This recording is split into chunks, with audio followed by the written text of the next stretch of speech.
Injuries, are they a problem of the past or are they still concerns? Key players are starting to return to full practice, and that's the kind of news that Oklahoma Sooners fans love to hear. Chris Phillips of SEC Unfiltered is going to take some time and join me tonight to talk about his Oklahoma Sooners game-by-game predictions. And a standout Sooner has been catching the eyes of not just the media, but the coaching staff too. He could right, we're going to talk about it. Could he end up finding his way on the field in a significant way in the 2025 season?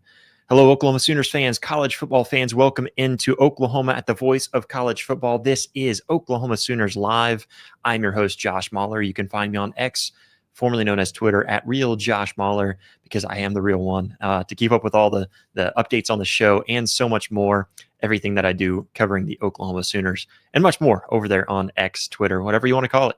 Follow the voice of college football at the VOCFB on social media, all over the place on social media at the VOCFB to keep up with everything that we've got going on here at the network. And of course, if you're a college football fan that likes to keep up with things all around the league, this is the place to go. Make sure to hit that like button, hit that subscribe button, give us a 5-star review on Apple Podcasts, Spotify, wherever you listen to your podcasts. Help us grow over there on those platforms. Of course, if you're watching on X, jump over to the YouTube live stream real quick and just hit that like button, hit that subscribe button. That is the greatest way to help us over there. And we will be cutting the X live stream right around that 7:15 mark like we usually do. So if you're watching on the X live stream right now, go ahead and jump over to YouTube so you can watch the whole show. Right about the time that Chris Phillips will jump on and join us is when we'll be cutting that X live stream. But welcome in, everybody. Let's go ahead and get into it. First, talking about a little bit of an injury report, some of the latest that we've heard from the Oklahoma Sooners, kind of within the doors, and some reports that we've been able to dive into for the Oklahoma Sooners getting closer to season. And I know I said we weren't going to talk about injuries, but we're not dwelling on injuries of the past. That's really what I was referring to. We're going to get into it and dive into it because as Oklahoma gets closer to the season opener, one of the biggest storylines this entire offseason and talking about last season and what happened to the Oklahoma Sooners was really all about the injuries. It's all about the health of the Sooners. And, you know, you take a look and think of what happened last season. I don't need to go through it again. After all the injuries that derailed the Sooners in the 2024 campaign, they contributed a huge part to that 6-7 record that the Oklahoma Sooners finished with last season. And of course, fans are keeping an eye on the roster. They want to know what's happening with the health and how is it improving, if it is improving at all. And the good news for Oklahoma fans, because again, we're not going to dwell on what happened last season anymore. The good news is that this team this year is it's deeper. It's more talented in so many different ways. And overall, it's just healthier heading into the fall and heading out of fall camp right now. We're really wrapping it up here, getting into game week almost. Yeah, I said that. We're almost to game week, 11 days today, I believe it is.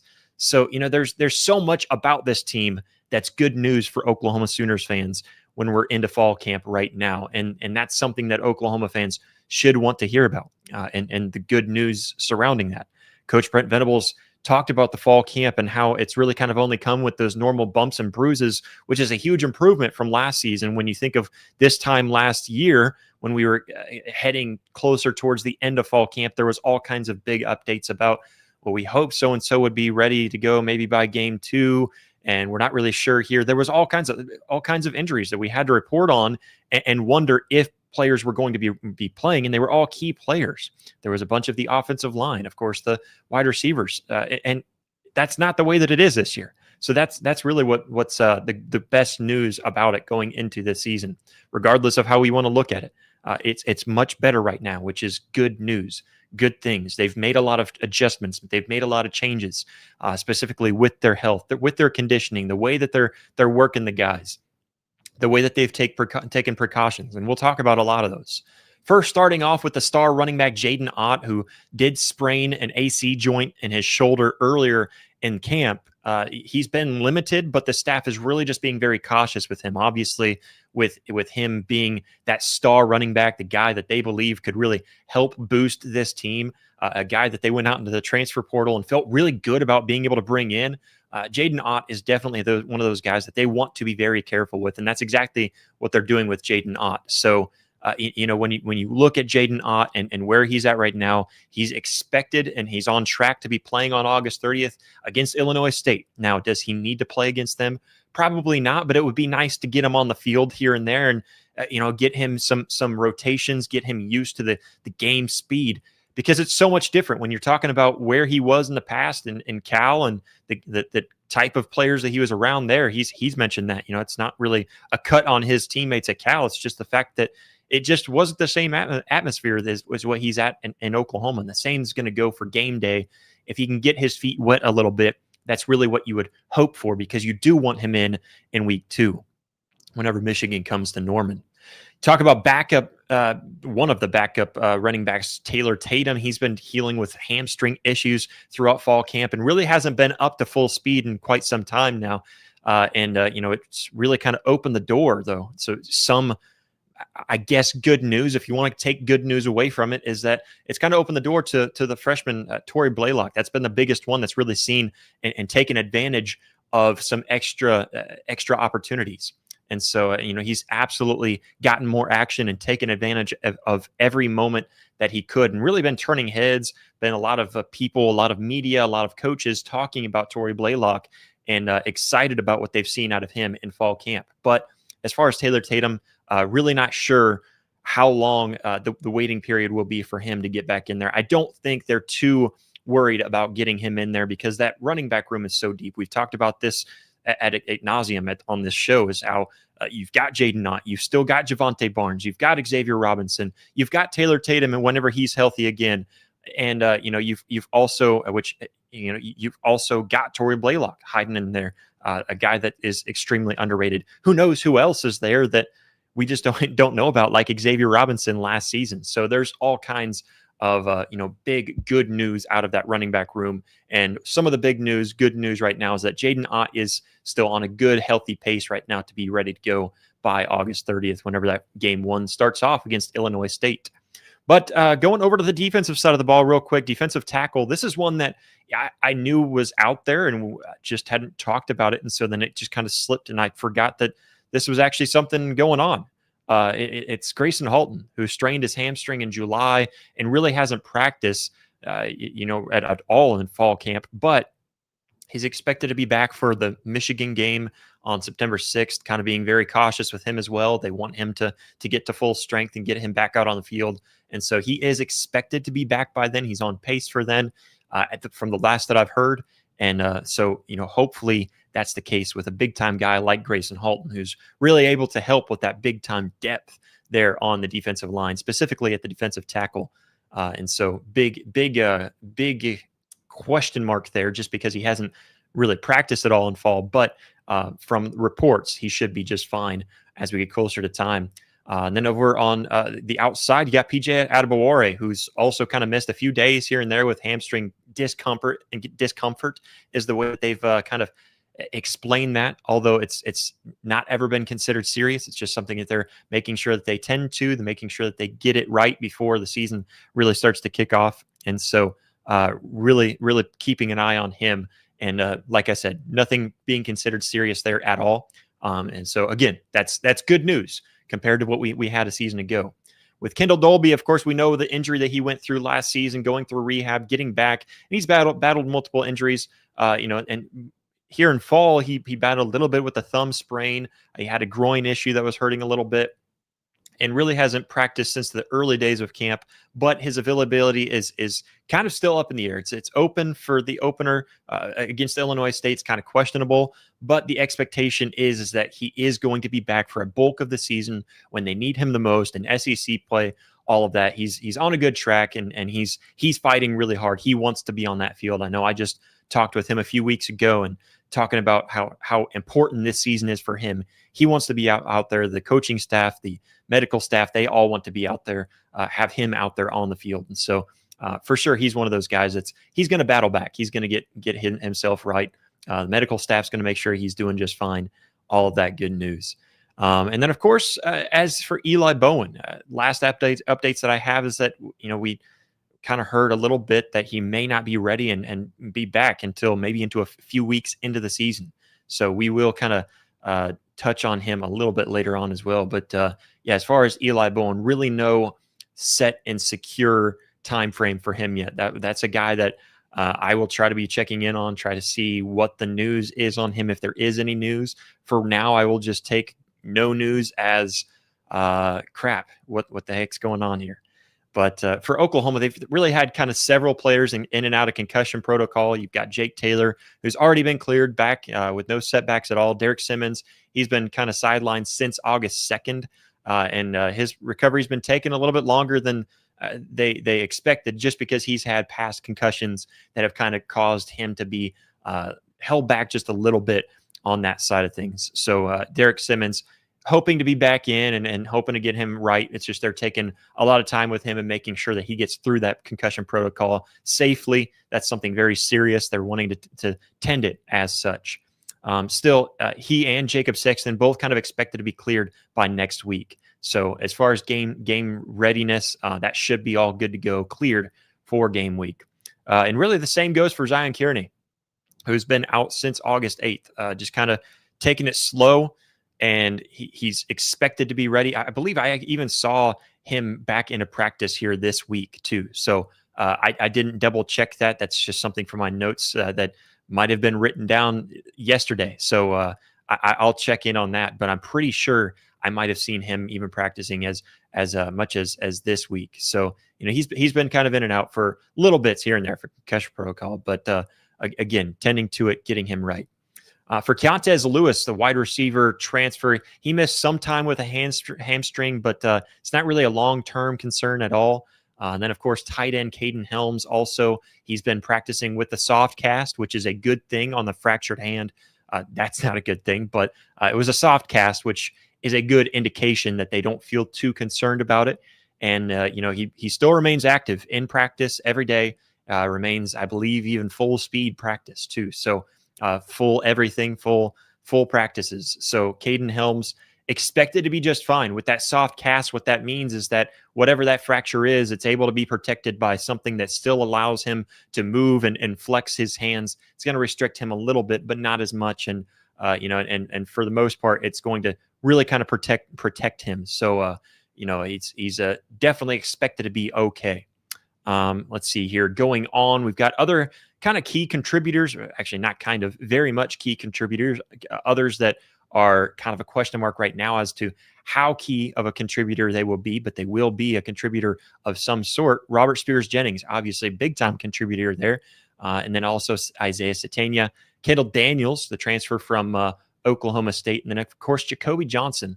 All of them kind of held out briefly here for precautionary reasons, but mostly all have been back in since kind of these short breaks that they've taken throughout fall camp. And so there's not really much of an update there other than to mention that they have all kind of had little bits here and there where they take maybe a day off, maybe just a few hours off, whatever the case may be, and they're right back in it. So again, that I'm explaining this to you because there's some good news there for Oklahoma Sooners fans who remember what happened last season. For Giovanni Gibson, he is still recovering from that April leg surgery, and probably won't play in the opener. If we're being totally honest with ourselves as Oklahoma fans, probably not going to be playing there. But there's a chance that he could be back in for Michigan week 2. Oklahoma fans aren't going to hold their breath on that. We know how that happened a season ago. So we're not going to hold our breath, but we're hearing good news. Whether that comes to fruition is what we're really hoping about. Going back to Eli Bowen real quick, because with his injury, that's something that I didn't mention. It was a high ankle sprain that was kind of a setback. That would have been back in July whenever that first happened. And he's definitely out for week 1. He should return early in the season. They're hoping very early in the season. They're hoping for week 2. I just haven't heard anything to really be able to confirm whether they think that he can be back by week 2 or not. They've been taking it very precautious with him because they want him back in. That's a dude. We saw what he was capable of in his freshman year.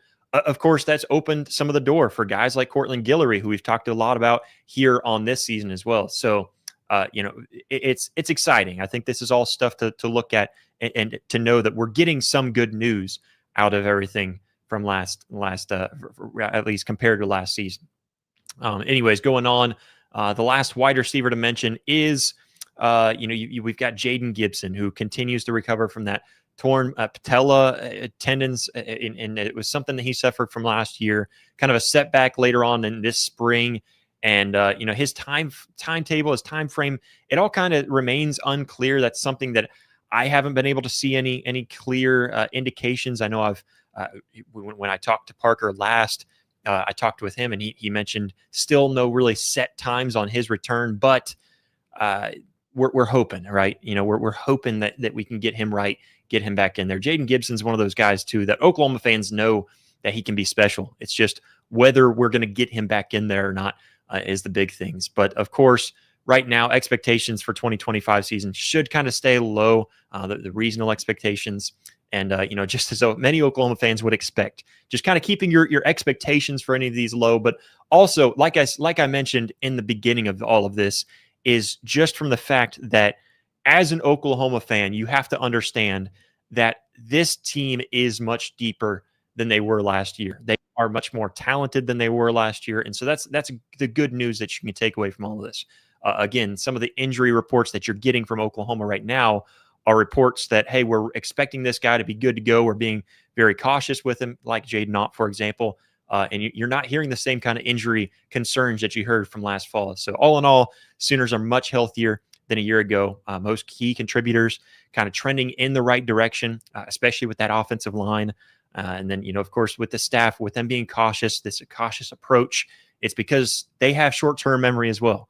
They know what happened last season, especially there in fall camp. And, it's kind of helping them enter this season with kind of a deeper, more of a roster depth, and also the continuity that was missing back in 2024. So all good news so far coming from the Sooners there on that front.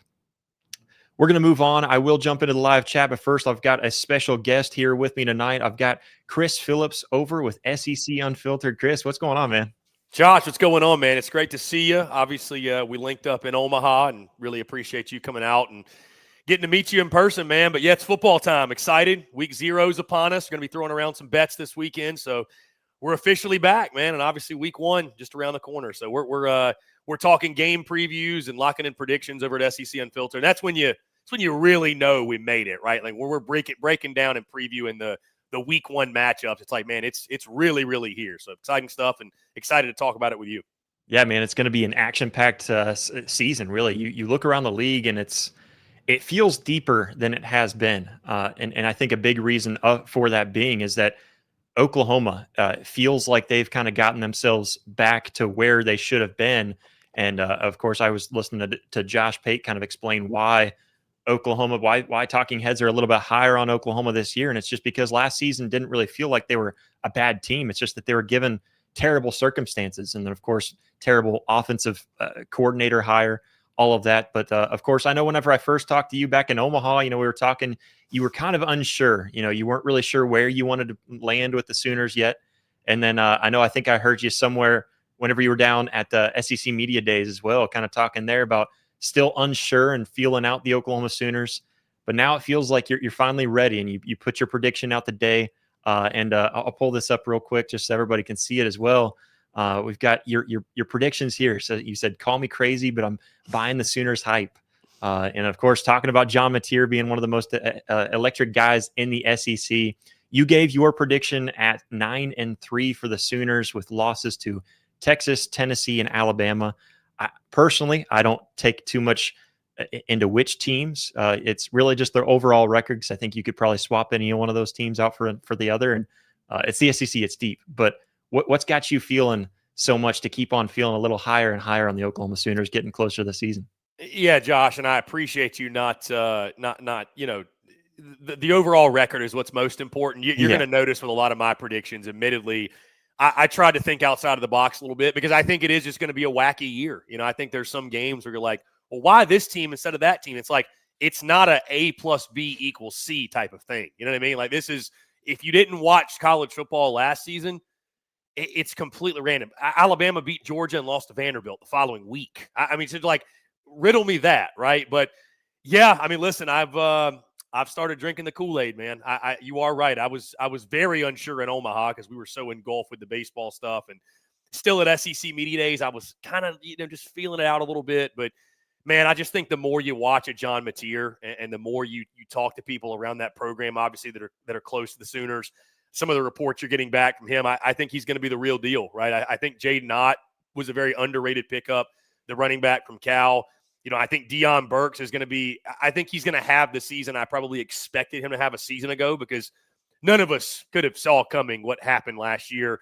And there's no way, knock on wood, but there's just no way they could be as injured as they were a season ago. I like my guy Jake Crane says, the odds of that happening again are the same odds of them being 100% healthy through the season. It's a 0% chance. It ain't going to happen. But so I think offensively they're going to be worlds better.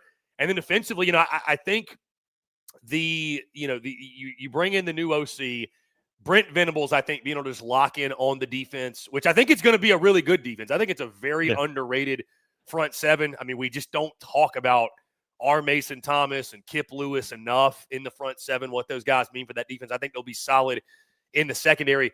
Josh, I don't know if anyone else has said this to you as maybe their reasoning of why they're feeling good about Oklahoma or high on OU. But for me, something that matters, because I know you could say what happened last year, or 5 years ago, or 10 years ago, or 20 years ago, that it just totally doesn't matter. And I get that, right? But I trust the DNA traits of programs. Like, the Oklahoma DNA is winning. It is winning, right? Like, Oklahoma's a program. I think you and I talked about this when we were in Omaha. LSU baseball, they got to that stage. They expected good things to happen because they believe we are supposed to win. Not we want to win, we're supposed to. I kind of think of Oklahoma football the same way. Like, I trust the DNA traits and the DNA characteristics of, yeah, man, it's Oklahoma. You're supposed to win. So what happened last year was such a disaster because it was so far out of the norm. Again, I'm not saying that Oklahoma gets back and wins a national title this year, but I do think they're going to bounce back in a big way. They'll be healthier. You got a dynamic player at quarterback who I think could end up being the player of the year in the SEC. And I think the defense, especially front seven, which is where you win in this conference, is a lot more salty than people realize. So, like I said, man, I'm drinking the Kool-Aid. It's funny at this point, Josh, over the last few weeks, we all have the conversations, is this team underrated, that team underrated? I had somebody ask me last week, is Oklahoma underrated? I said, they're not underrated anymore. They might have been underrated a month ago, but the amount of people that I've seen, I saw somebody from SEC Network, I believe, pick John Mateer to win the Heisman. So, like, they're not underrated anymore. And the expectations are for real. The expectations are serious. I know we'll probably talk about Brent Venables and his job security, but, like, the expectations are high. I mean, really, really high. And, I think it's fair with the roster you have and the talent you have. And I know the schedule's daunting, obviously, but I do think there's a lot of opportunity the way it sets up. I mean, you could be 5-0, and I've got Oklahoma 5-0 going into Red River. At that point, who knows? I mean, I even mentioned we're going to have the full breakdown dropping on YouTube here within the next 30 minutes or so. And that's one that, I think if Oklahoma goes in that undefeated, all bets are off. They just are. Because, let us not forget who has run that rivalry since 2000, essentially. I mean, it has been domination by the Sooners. And again, I think that mental edge in that game does play a factor. But yeah, I got them at 9-3. Slice it up however you want with what the wins and losses are, but I think they get to 9 wins. And I think 9-3, Josh, I think you'd have a real argument Oklahoma should be in the college football playoff with that resume they put together. Yeah, and you think about last season as well. I mean, the 9-3 teams with Bama, Ole Miss, and South Carolina that we were talking about didn't have the resume stacked up the way that Oklahoma could have it stacked up this season. Of course, we don't know. Maybe some of these teams turn out to not be such great wins after all if they were able to pull them off. But for everyone watching over on the X live stream, jump over to the YouTube live stream real quick. We're going to be cutting the X live stream. We appreciate everybody for tuning in over there, but jump over to YouTube. Just search for Oklahoma at the Voice of College Football. Join us on there for the rest of the episode over there. But anyways, Chris, yeah, like you mentioned, something that we were talking about even in Omaha was just the pure fact that with Oklahoma, some SEC fans that are diehard SEC fans and have been locked into the SEC forget that Oklahoma actually is a blue blood. They're actually a team that, hey, when Oklahoma fans came in, they said, hey, we deserve this respect. And, SEC fans said, why? And then Oklahoma fans had to remind them, hey, remember all these times that we were right there hanging in? And it wasn't even that long ago. Think back just 2000 and was it 2016? Trying to think, 17, somewhere around there with Baker Mayfield hanging in there with Georgia. right there in the college football playoffs. And so, they were in the college football playoffs several times too. So, and of course not going their way. But then now they're into that defensive mindset with Brent Venables. I guess going into this season, starting off with John Mateer, because I know that's one that you mentioned.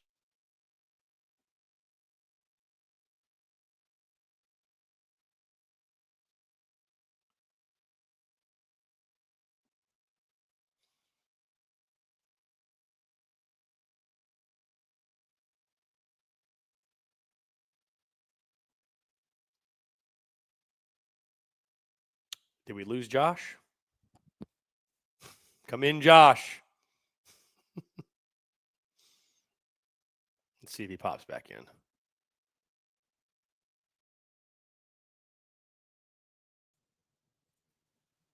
There we go. There Did I get you back? Yes. Did you All lose right. me or did I lose you? I think you lost, or I think I lost network maybe, because all of a sudden mine was just going down. So okay, all good, all good. Hey, listen, technology is great until it isn't, man. Trust me. I'm the heck. We're to a point. I don't know if you remember this during the college baseball season. We were to a point where we were doing our show, the wind up, and our audience it became almost kind of like part of our brand. That hey, the camera's going to screw up at some point. So yeah. All good, brother. All good. No, yeah. So and that's something else too that I've been getting irritated, and the internet provider here might be getting a call and might be being switched over to another one. But I feel like that's been an issue here lately. But anyways, going over to John Mateer, like you mentioned, getting some Heisman hype, which I think is a little bit out there, but it's reasonable. He's at Oklahoma. He comes over with his offensive coordinator and quarterbacks coach, gets new weapons around him, better weapons around him. What makes you think that maybe, and I know Josh Pate even picked him to win the Heisman, so you've got talking heads talking about this guy. What makes you think that to bring it over to the SEC for Oklahoma?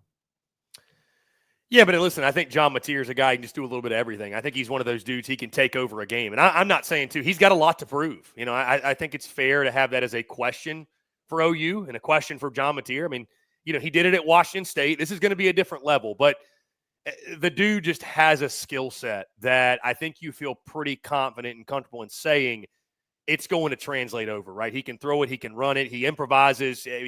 People compared him to what a Baker Mayfield did, right? So I agree with you, Josh, from the standpoint. I think it's a little bit aggressive to I don't know that I'll be picking him to win the Heisman. I haven't even given a Heisman pick out, believe it or not. But, I think there's some other guys that my mind immediately goes to Garrett Nussmeier, Cade Klubnik, some of these other quarterbacks, because it's a quarterback-driven award now outside of the, very exceptional, like a last year Travis Hunter. But if he's a guy that gets help around him and Oklahoma makes the playoff, I think certainly, because he's going to put up gaudy numbers. He's got Ben Arbuckle calling the plays for him. Obviously, just transitions right over from Washington State to Oklahoma. I think that was a huge piece of this that is going to help him. There's not really going to be an adjustment period because it's the same lingo, same language. It's everybody else that's obviously acclimating to what Ben Arbuckle wants to do. But he's just a dynamic player, man. He's one of these guys like Lenoris Sellers, like DJ Lagway, that they do things that you can't really coach. He does things you can't coach. There's just certain things that are exceptional. And I think John Mateer does a lot of things that are really, really exceptional. Again, we'll see just how good he is, right? The expectations are crazy, through the roof, sky high. But I think at minimum, he's going to be a really, really dynamic player. And I think we're probably talking about him at minimum top 3 or 4 quarterback in the SEC when it's all said and done.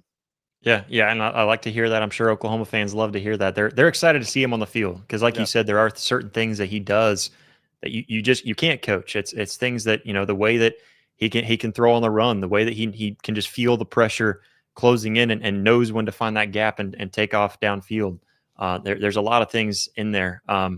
Going down through the schedule real quick for Oklahoma, what's that game that you've got circled saying, this is where we find whether Oklahoma is the real deal, whether they're going to be able to pull off and have a better game, or maybe they're right back to the same old Oklahoma?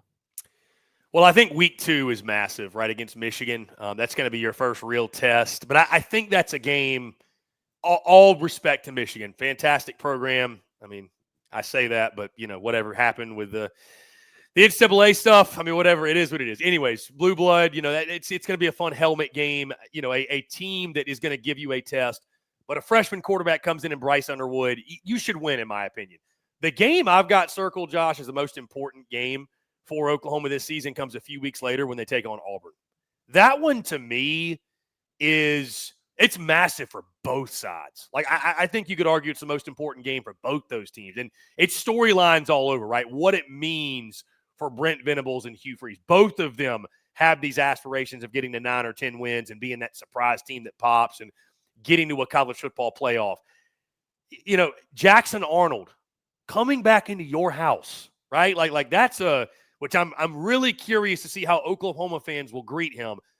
That's another fascinating storyline. Here's the way I look at it. This game is so massive for me, Josh, because if you're going to get to 9 wins, you ain't getting there if you ain't beating Auburn. Like, it's like, all due respect, and I think Auburn's a team you could very easily fall in love with the roster. Like, if Jackson Arnold can pan out and be kind of the guy we thought he'd be last year with OU, I love Cam Coleman and Eric Singleton at wideout. I think they're going to be better at running back than people realize. Like, defensively with DJ Durkin, they're going to be good. Auburn is a team you can fall in love with the roster, certainly, but you are going to face much tougher challenges down the road. If you can't protect your home field against Jackson Arnold, who was on your roster last year, you let him come in and beat you. I mean, you don't want to say that the season's over, obviously, because there's so much season left. But, man, I don't think, Josh, that will be a good sign for the prospects, for the outlook of your season. I think it's a big game no matter what record you come in with. If you're undefeated and you were to lose, God, what a missed opportunity. What a missed opportunity to keep building that momentum into what's coming a few weeks later in Red River. The same thing applies to Auburn, right? Like, I mean, if you have a loss, if you lost to Michigan, well, my goodness, that game becomes absolutely what feels like a must-win. Auburn's in the same boat with them taking on Baylor in their season opener and then having to go to Norman. If they're undefeated, same concept applies. If they have a loss, same concept applies. So that one, I think, is actually, you could argue it's the most underrated SEC game on the schedule, like the entire SEC slate, just because there's so many different dynamics in this one. There's so many layers of this football game. But that's the one for me. And, that's going to be the one for me. Like, I'm going to find out, is Oklahoma a serious contender, or are they going to be floating more around like 6 or 7 wins? Like, I just think that's the one. You ain't getting to 9-3 if you can't beat a team like Auburn on your home field at night, what'll be a raucous environment against your old quarterback. I think that serves as a must-win. Yeah, and I like that. I think you have pretty similar reasoning. I mean, the obvious one too is Texas after Auburn. But then you look down through there. You have the same reasoning as me, because I look at the Michigan game. It's not that I disrespect Michigan. I think Michigan will be much improved from what we saw maybe even a season ago. If you're, not to cut you off, Josh, if you're losing to a true freshman quarterback on your home field, exactly. That's going to be the first sign that, hey, maybe we did overhype the Sooners. I do agree with you too, though. I do think Red River is, you could say that's the most important game every year, I feel like, because of what that one means. But no, that one's huge. I mean, you got embarrassed, like flat out embarrassed last year. And your rival comes in and they're pumping out their chest. They go to the SEC title. They make the playoff, go to the Final Four. And you made a great point. Even Nick Saban, he's on the podium at SEC Media Days last year, not this past one, but last year. He's saying, Texas isn't going to come in here and run the SEC like they ran the Big 12. And Oklahoma fans are like, what are you talking about? We ran the Big 12. Like, the disrespect started off the jump. So even if you don't beat the Longhorns, going out there and giving them a game, obviously much different than what happened last year, I think is necessary. I think because if Oklahoma is going to be this 9-win team, maybe 10-win team we think they're going to be, they ain't going to go out there and lose 34-0 or 34-3 or whatever that score was to Texas. You ain't doing that. You're not doing it. I mean, I think Oklahoma might have the better quarterback on the field that day. Really, truly, depending on what Arch does at that point. If John Mateer lives up to this height, I think one of the storylines going to Red River, we might be talking about, Josh, I like Oklahoma's quarterback situation a little more than Texas's. Like, I think John Mateer can do some things Arch just can't do or isn't doing. We'll see. Obviously, we got a ways to go, but that one's going to be fun too. But it all gets set up, I think, by that Auburn game. And like you said, if you're losing to Michigan, kind of a moot point anyways. It's a game you should win, I think. Yeah, I think with the Michigan game, I think you learn a lot more if Oklahoma loses that game about Oklahoma than you would if they win, because you really don't know too much about Michigan. You take a look at what they've done in the offseason compared to what Oklahoma has done. I mean, Oklahoma's done everything you possibly could to improve a team from a season ago, and improving all of their weaknesses from a season ago. And where Michigan, it really feels like the only really big thing that they've done is go out and get themselves an expensive true freshman quarterback. And so I think that to me tells me that you're going to learn a lot more about Oklahoma if they lose that game and feel a little bit worse about maybe we're not going to win, 7 wins anymore, because that line has now been bumped up to 7.5 for Oklahoma from 6.5. So you're starting to feel down about the Sooners rather than a win. You really don't know who Michigan is yet, and so it kind of is going to tell you a lot more after that, I suppose, because maybe Michigan's the powerhouse that they were a few years ago this year, and they barely notch out Oklahoma, but then Oklahoma turns it around and has a great season after that. That's possible, but I just don't think that's the case if you lose to Michigan, like you said, at home under the lights. That's a big one too. And then, of course, yeah, like you mentioned too, I think the biggest storyline around that is, can Jackson Arnold come in and is he going to get his revenge on Oklahoma? And I think Oklahoma fans are a little bit worried about that. They probably don't have a whole lot of faith that it's going to happen, but they would be worried about the situation if that were to happen. And I think that's I like that you point that out as being a big one, kind of that one right in the middle of the two that a lot of fans look at as the important game of the season, where it does have a lot riding on it, though. Well, Josh, you know what else goes in Oklahoma's favor, by the way? Just saying. We will be at the game in Norman when Oklahoma and Michigan face off week 2. So very excited. It'll be my first ever trip. We've already got the ticket situation squared away. We're going to get all the flights, lodging taken care of. But, I'll probably be rolling into Oklahoma City on Thursday, and we'll be there through the weekend, my first ever trip to Norman. So I feel like I can bring some good juju, some good luck to the Sooners. They can't lose the first game I ever go to down there. So, no, yeah, it's going to be fun, man. I'm excited. The atmosphere should just be incredible because, you're going to go out there week 1 and flex your muscles against Illinois State, obviously put up a bunch of highlights. So you'll be sitting at 1-0, feeling good. There'll be a lot of John Mateer hype and a lot of hype for that game. Again, 2 iconic brands, a helmet game, no doubt. Should be a fun night. Should be a fun atmosphere. I'm excited to take it in. Yeah. I wasn't sure if you were announcing that yet, so I wasn't. Well, listen, we're on this show, so I mean, I like to drop some nuggets here and there. For those that are tuned in, paying attention, I like to kind of share that stuff with the folks who are locked into the show. We'll make all the announcements and stuff on social media. We get to week of game, but yeah, man, I'm pumped. I'm pumped to get down to Norman. I've heard so many great things. Obviously, Oklahoma fans, the hospitality I felt from them, throughout last season. Obviously on social media and then meeting guys like yourself and so many others that cover the Sooners. Excited to get down there, man. It'll be fun. We'll be rocking Oklahoma. Obviously, there'll be no, who I'll be pulling for. There's no doubt. We'll be pulling hard for Boomer Sooners. So it's going to be fun. Yeah, absolutely. And it's one of those things, too, where, I think Oklahoma fans kind of mutual. Oklahoma fans and media, I suppose, all kind of mutual with joining into the SEC, because you didn't have these big, like, Big 12 shows or anything like that. The way that you guys have it with SEC Unfiltered and, of course, that SEC pod, or even just the SEC network and what it is. The Big 12 still doesn't have anything like that. So it's, and maybe Josh, I can disprove to so many of those Oklahoma fans on social media that I'm actually not a Longhorn homer.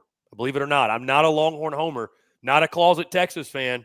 So I'll have my chance to prove that to you all when we come down week 2, which good on you for having discipline. I guess maybe you already did post it at one point, but not posting the horns down photo. That's yeah. I think I did it once just to mess with you. Yeah, I mean, all in good fun, but I mean, I'm like, when people ask me to do that, I'm like, Texas fans watch our show too, man. But hey, when in Rome, I mean, you must oblige. That picture will be going out there for the Red River rivalry. I'll make sure of that. No doubt. But, I have. Yeah, I'm still. Which again, you're tuned in. I'll go and let you know. We are going to go to Red River Shootout. Also, I got to figure out where I'm sitting. I don't think it's literally possible to sit like in between. You have to be in a section. You don't have a choice. Yeah. So I don't know what side I'll be on. I haven't ever had to deal with that dilemma.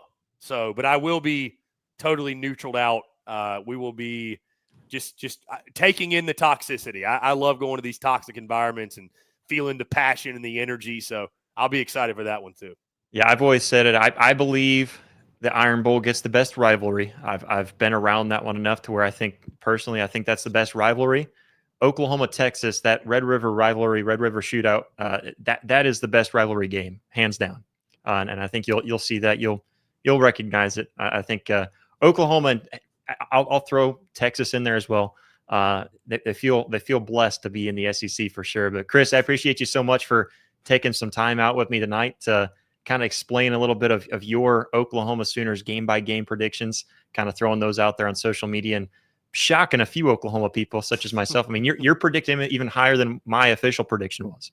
So my official prediction was 8-4, trying to be realistic, recognizing that everything may not work out the way that Oklahoma planned it to work out. But before I let you go, make sure to shout out where everybody can find your stuff. Yeah, Josh, I appreciate you having me on, man. And anytime, we'd love to come on talk ball with you, and excited to link up with you in person here really soon. But yeah, we're at SEC Unfiltered, X, Facebook, Instagram, TikTok. Also, where you get your podcasts and YouTube, we're there at SEC Unfiltered. Of course, our website as well, secunfiltered.com. I'm at CPhilly19 on all social media platforms. And yeah, it's an exciting time, Josh. Like I said, when I first jumped in, we're doing game-by-game predictions for every single SEC team. Those are all out. We'll be finishing those up this week.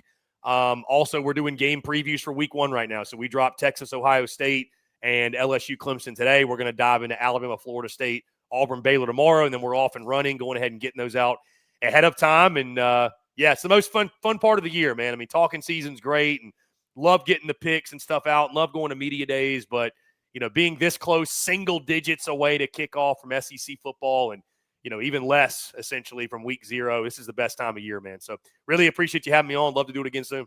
Yeah, absolutely. We'll be in touch. But Chris, you have a good rest of your night, man. Yeah, Josh, you're the man. Appreciate it. Be good.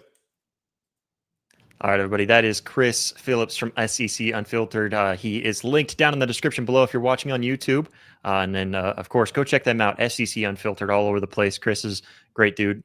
Like you mentioned, we had an opportunity to link up in Omaha for the College World Series. Had a lot of fun being able to meet him, and then even some from his crew as well. Some great guys over there.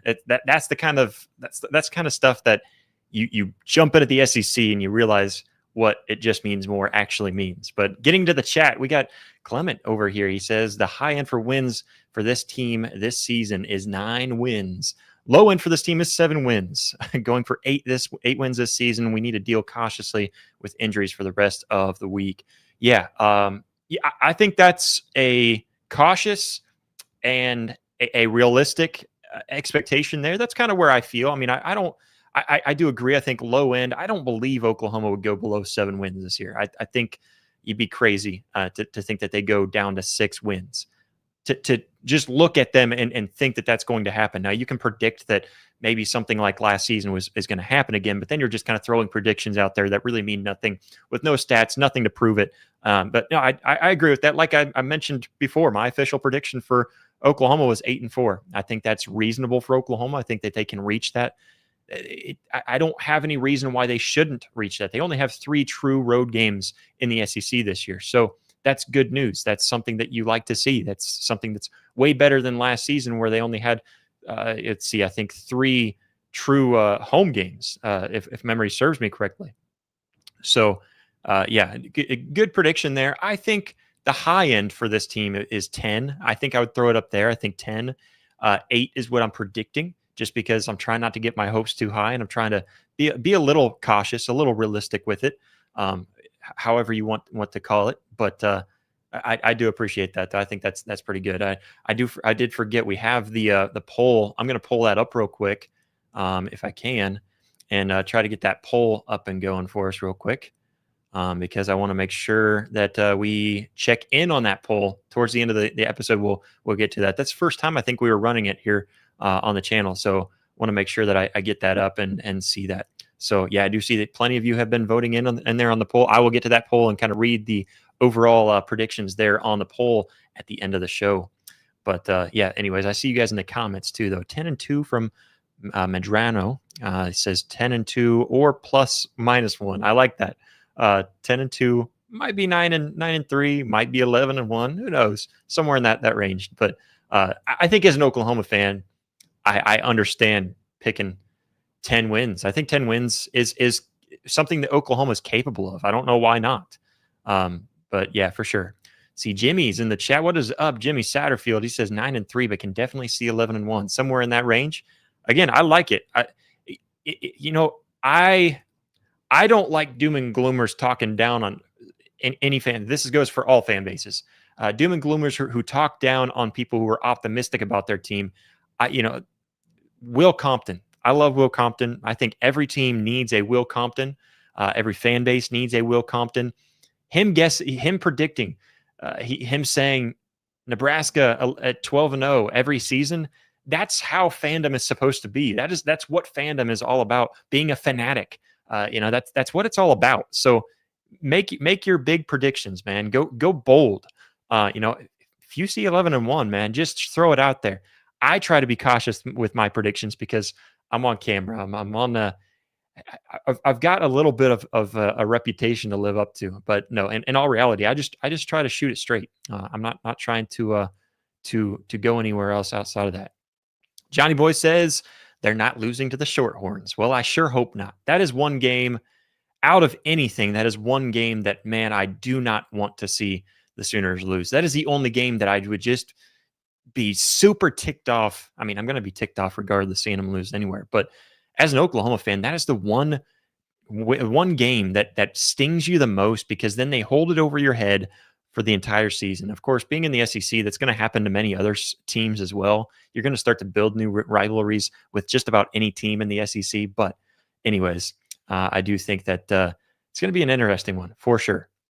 Going over to Kaja Goated. I'm not sure if I'm saying that right, but 11-1 with loss to Alabama, 10-2 with loss to Bama and SEC, or UT on the road. I'm guessing Tennessee, and then the real UT, and then 9-3 with loss to Bama, LSU, and South Carolina or Tennessee on the road. I like that prediction. Kind of throwing out there. Here's my scenarios. I think that's a safe way to do it. That's the way I should be doing it there, just so I can throw out my optimistic. I'll tell you guys, the closer that we get to season, keep this on the down low. Don't tell anybody, but the closer we get to season, I'm feeling better and better about a 10-2 season. I really am, just because I listen to guys like Chris. Chris was down on Oklahoma, not really down like negative. He was down on Oklahoma. He just wasn't sure. He's like, yeah, I don't know. And then of course he got past baseball season and started looking into it, doing his research, and he said, actually, you know what? No. I'm good. I'm good with Oklahoma. I'm buying into it. So that's kind of where I am. Of course, listening to Tim Brando, thinking Oklahoma can go. I think Tim Brando was on Crane and Company, said 10-2, making it to the college football playoff. Listening to Jake Crane, I think he guessed 9-3, 10-2. I'm trying to get Jake on the show here soon. Him and I were talking the other day, so we're gonna get him on to talk about his predictions, because Oklahoma fans did not like his predictions last season. But anyways, yeah, I mean, I think I really am leaning closer to 10-2, but 8-4 still my official prediction. I can't change what I made official, but kind of going there. See, Aaron's coming out here. He's going the true fan prediction here. He says, I say they go undefeated this year, and I know maybe crazy, but I can see it. You know what? That is what a true fan is all about. You go out there and you tell everybody my team is better than yours until you prove it otherwise. So we're winning every week unless we don't. That's the kind of, I mean, honestly, I'm not going to hate on you at all. Not going to hate on anybody for throwing out there and getting a true fan prediction right there. That's what I like to see. Sooner Bob is in the chat. How you doing, Sooner Bob? He says, I'm now all in. Sorry. Let me restart that. I'm now all in on 10-2, or maybe even 11-1. So, you know what, Sooner Bob, I agree with you. I'm kind of getting closer in on 10-2. I can't go 11-1. I just don't see it. Personally, my brain is telling me 10-2 is kind of the ceiling for Oklahoma. It's a really tough schedule. It really is. It's a brutal schedule. But anyways, kind of going on from there. Let's see here. Going back to Kaja real quick, he says my pick is 10-2 with loss to Bama and SEC or Tennessee, all road games. Man, I don't think Oklahoma loses all the road games. I don't think. Oh, I get what you're saying there. 10-2 So they're only going to lose road games. I would probably agree with you. I think South Carolina is one of those teams that could be. I think Oklahoma wants to get back at Beamer, as I'm seeing several of you guys talking about in the chat there. Here, Jimmy says that they owe Beamer a little bit of a butt whooping there, trying to keep it PG-13. But I mean, you technically did too, because you didn't spell it the way that the non-PG-13 would be. Anyways, Medrano says, I think South Carolina performance will be a return to the mean. Yeah, I probably agree with you to some point. I feel like I don't agree, because I don't think South Carolina is gonna go down. I don't know if they're going to be everything they're hyped up to be. I'll say that. But you're welcome to have your predictions. And he says Sellers will have to do it on his own. I think OU beats the brakes off South Carolina. I don't think Sellers will have to do it on his own completely. They do have some talent around him, and also I don't know if Oklahoma's going to be able to beat the brakes off of them. But they do want revenge. They do want revenge, and Oklahoma fans absolutely want revenge. I want to keep on going through the chat tonight, guys, because you guys are throwing a bunch in there, and we're going to keep with it. Jimmy Satterfield says fans will be yelling, "We want Jackson." Man, I kind of have a feeling, if you've been to an Oklahoma fan as of recent, I have a feeling like they're not going to be saying, "We want Jackson." They might be saying a little bit of other chants somewhere else in there.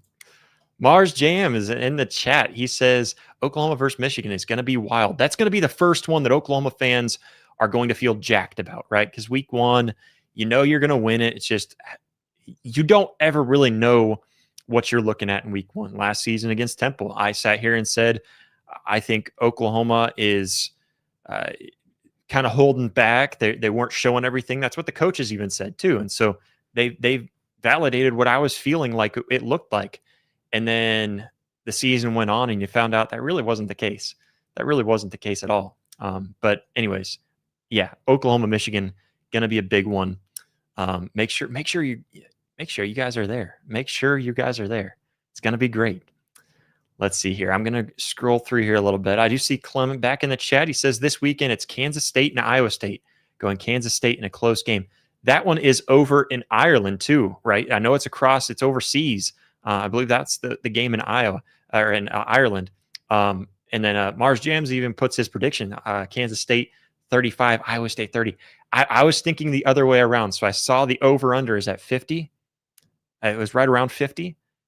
I feel like you got to smash the over. I do like that score prediction. I think Iowa State pulls it off.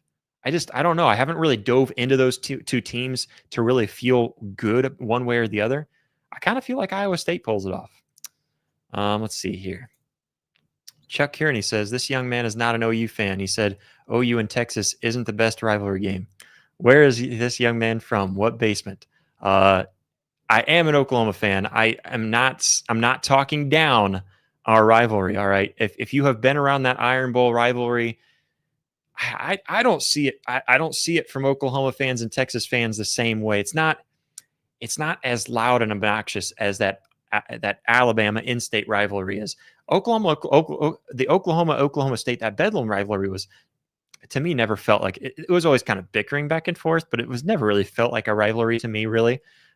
Just specifically because Oklahoma just whooped them every year. But no, the Texas Oklahoma game, hands down, best rivalry atmosphere, the best rivalry game, bar none. There is none that are better. So I think that's absolutely the biggest game for sure. Anyways, I do see Jimmy Satterfield says, I think Nebraska. No, close, but my family, Jimmy listens because he knows my family. My dad's side is Nebraska fans. But no, I promise you guys, I've been Oklahoma since birth.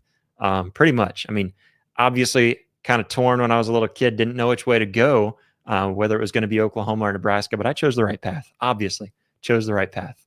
But I can tell Jimmy's paying attention. One more from Mars Jams. He says, Bama wants sweet revenge against Oklahoma. They sure do.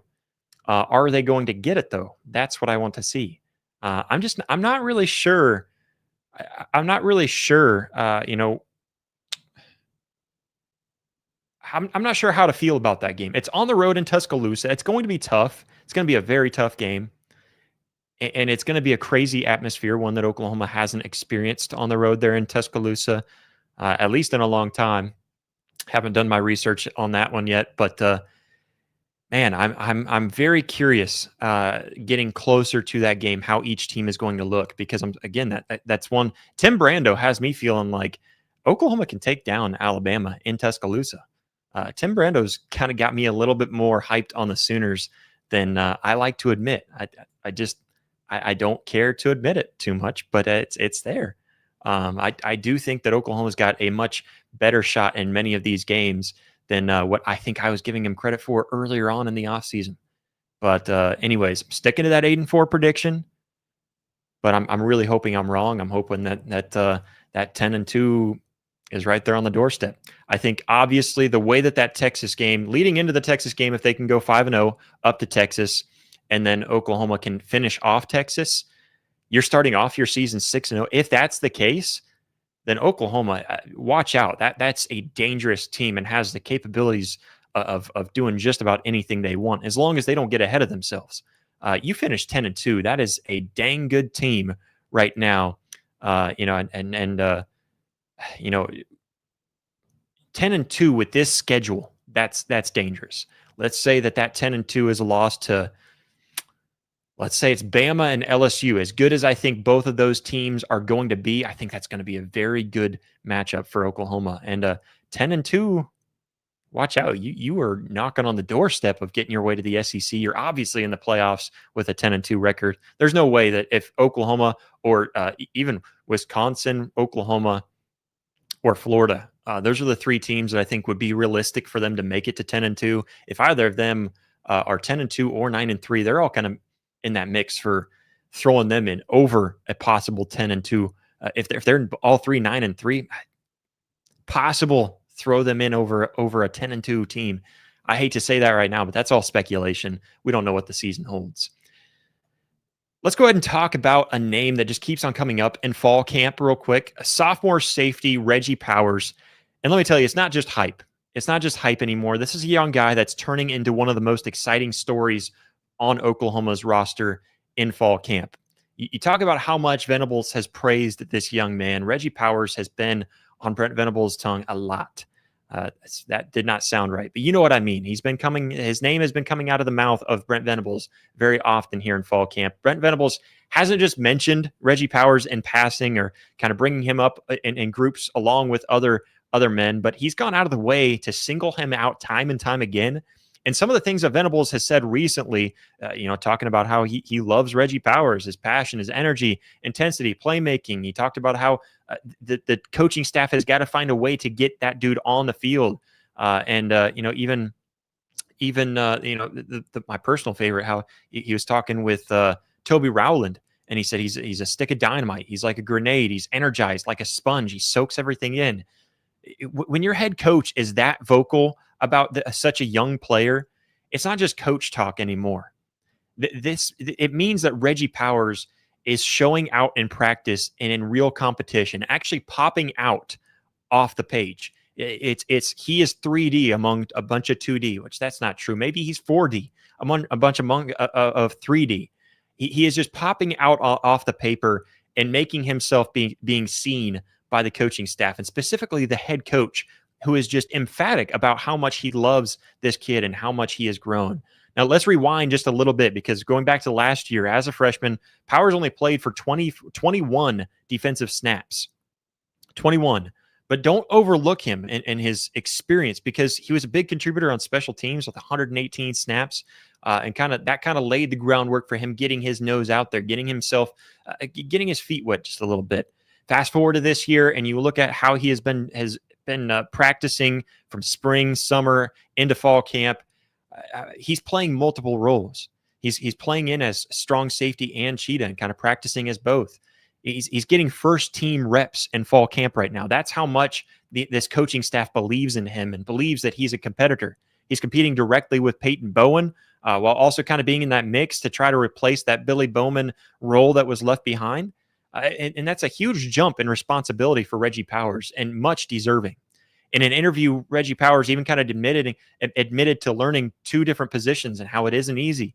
But he said that, I'm quoting here. He said, "I'm blessed to be in this opportunity," and he talked about how much he's prepared for it, and that's nothing new for him, really. Going back to high school, he played multiple positions there. He knows that versatility, and he knows that the versatility that he offers is his ticket to getting more playing time, to getting himself on the field, and he's embracing it. He's embracing it and taking it in. And of course, from what we've heard from Brent Venables, it is absolutely being shown and it's being recognized out there in fall camp. With his mental development, that's one thing that I think has been very impressive with Reggie Powers. It's really been that mental growth. And Reggie Powers even kind of talked about how mentally he feels like he's become a much faster player in interviews. And kind of taking steps to become better each and every day, taking one step at a time, and making everything that needs to be center focused, everything else, keeping it out, keeping the main thing. That's what they like to say there on the team. Think about the progression that he's taken with starting back in high school and how he showed his raw talent, his raw speed, everything that he has, and what he's able to offer. As he's kind of prepared himself a little bit more and more. I think you think of a freshman I guess last season it would have been, he was really absorbing, like Brent Venables said, he's a sponge, absorbing all of that knowledge, absorbing everything and learning under a guy like Billy Bowman. And then now as a sophomore, it's showing some of his confidence, his preparedness, and how much he's really developed himself and being developed by the coaching staff and getting himself into the position that he is right now. That's the trajectory that you'd like to see with any of your young players, especially when they are as talented and as capable as Reggie Powers. So he deserves the Sooner Spotlight of the week right now, and as we go into it, and this is something that we're going to be doing every week, bringing out some spotlight players and talking about how they have improved and really shown themselves to be a spotlight and earning that position. So here's the bottom line with Reggie Powers. He's not just a depth piece anymore. He's forcing his way onto the field. He's getting recognized by the media, by the coaching staff, by the head coach himself. And when Brent Venables himself tells his staff that they have to find a way to get this dude on the field, that's not just background noise. That's not just coach talk anymore. That's a young player becoming a difference maker. And that's exactly what Reggie Powers is doing. So my prediction for Reggie Powers, as much as we're hearing about him here as of recent, here in just the last couple of weeks, expect Reggie Powers to be out there on the field quite a bit and one of Oklahoma's breakout defenders in 2025. I think when you think of last season and even seasons outside of that, there have been many times where Oklahoma has had that breakout player, that guy that, holy cow, look at what he's done this season and where did he come from? With Xavier Robinson on the offensive side of the ball, you had Eli Bowen over on the defensive side of the ball. Danny Stutzman was that player a few seasons ago. Even Billy Bowman, I think 2 seasons ago, was that player that, wow, what the heck? Like, look at the progression, the big jump that he's made. And of course, we've seen several players do that. I think that Reggie Powers is absolutely in that seat to be able to get himself into some playing time here, and significant playing time is what I believe. Jumping back to the live chat real quick as we wrap up here. Let's see here. I know Mars Jams brings this up. Top recruits being at the Oklahoma-Michigan game. Yeah, there's going to be some big ones there. I think that's going to be a very big game for recruits. I know for sure you've got Jake Krell coming there. That's going to be a big one. He's committed to Oklahoma already. There was one that just was announced that I saw earlier today. There's a few very big ones. I'll try to get some lists of the recruits coming in for visits each week to kind of remind ourselves which visits are there. And Oklahoma fans have to recognize that too. Recognize that you've got future players down there on the sidelines as well, and learning about everything there, about the atmosphere. So just remember that, guys. Very good point to bring up there. Bama lost a bunch of players to the draft from Sooner Bob. He says this will help OU's chances. Yeah, they did. And Texas is the same way.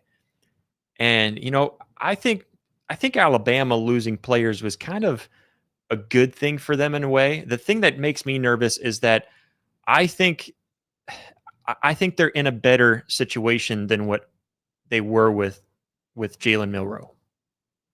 I just didn't think that he fit the system properly, and so that's kind of how I'm feeling. I could be wrong, but I'm also hearing other media people, a lot of media people talking about Alabama feeling like they could be better this year than they were a season ago. And then, of course, you go to Tuscaloosa, tough place to play, very tough place to play.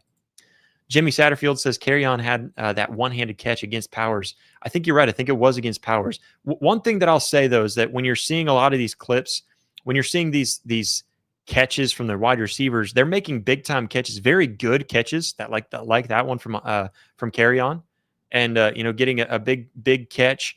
They're getting really good catches, but they're also covered very closely too. So I mean, I think that's something that you've got to look at that and say, hey, you were there to make the play.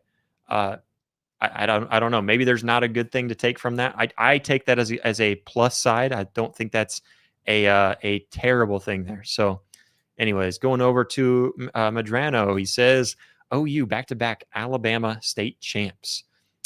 Could be. All they got to do is beat those two Bama teams one more time. You got to beat Auburn. You don't have to go to Jordan-Hare this year. They come to town, but then you got to go to Tuscaloosa. Very tough place to play, but it's there. It's on the table. I think I think it's very much there.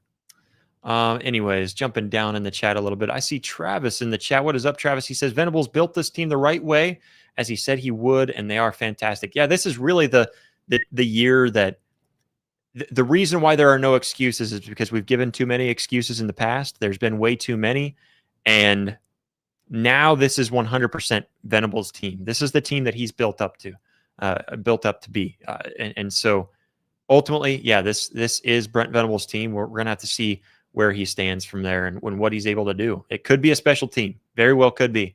That's what we're kind of expecting. Modern Day Caveman in the chat, he says, do you think BV will revert back to calling mainly zone coverage defense this season or lean more towards that man-to-man zone like Zach Alley? If you know anything with Brent Venables, he's not going to do the same thing twice. He's not going to do the same looks, the same schemes, anything same back-to-back. He's going to do a lot of mix of man-to-man zones. He's going to have a lot of mixes in there. One thing that he loves to do is bringing in a heavy blitz when you're least expecting it. Bringing in that heavy blitz on first down when you didn't even expect it. First down when you're giving a passing look is what I mean. And just little things like that, or even just on second down where it's second down and long, and you're expecting a pass.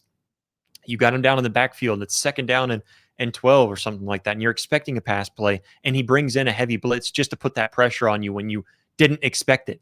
Little things like that. I think that's something that you'll see from Brent Venables. It's going to be a very good defense. It's going to be possibly better than last season. I don't know. I hear a lot of people saying this could be a better defense than last season. I'm just wanting it to be the same as it was last season. I think I heard Phil Steele talk about how Oklahoma was keeping teams under their average. I believe every SEC team that they faced last year, keeping them under their average. I do think that this is a very good defense, and as long as it's as good as last year, with that offense improving the way that we expect it to be, I think it'll be just fine. Anyways, going over to Clement one more time, he says, I'm now starting to lean toward 9-3 now. I'm excited about the potential of this year's team. If the offense is top 30 this season, along with the defense reaching their potential. If the offense is top 30, I'm going to say Oklahoma goes 10-2, and I would be willing to put money on that. So let's make a specific bet, okay? Let's make a specific bet. If Oklahoma is a top 30 offense, they will win 10 or more games. I would be willing to make that bet, just because I think that means that Oklahoma has a good defense, a good top SEC defense with a top 30. We're talking top 30 overall offense. I mean, that's a huge jump. If they would have had that last season, a top 30 offense last season, they would have had 9 or 10 wins for sure, at least. So, and probably a playoff team, probably. Anyways, That's all we got for tonight. Make sure to tune in tomorrow night on SEC at the Voice of College Football with myself and Blake Lane. We're going to be over there talking all SEC football and kind of getting into a little bit more, kind of getting closer and closer to game day. And so we're going to have a lot of fun stuff to talk about over there. 7 p.m. Central Standard Time over on SEC at the Voice of College Football. Go hit that subscribe button and notification bell over on that channel so you're notified when we go live. And then, of course, on Thursday, join us for a live call-in show. We are going to go back to our trusty system of being able to click. I think it was Chuck. Chuck gave me that idea. He said, hey, just put in a link. So we're going to go back to the easy, trusty system of putting in a link. That way you guys can join the show and call in on Thursday. So Thursday, Thursday, 7 p.m. Central Standard Time, call-in show. Make sure to tune in right here on Oklahoma at the Voice of College Football. And then, of course, if you want to listen to Blake and I sit there and chat with each other about some SEC football, we're going to be talking about that tomorrow night on SEC at the Voice of College Football over on that channel. Make sure to hit that like button, hit that subscribe button if you haven't already. We will catch you guys all next time. Boomer.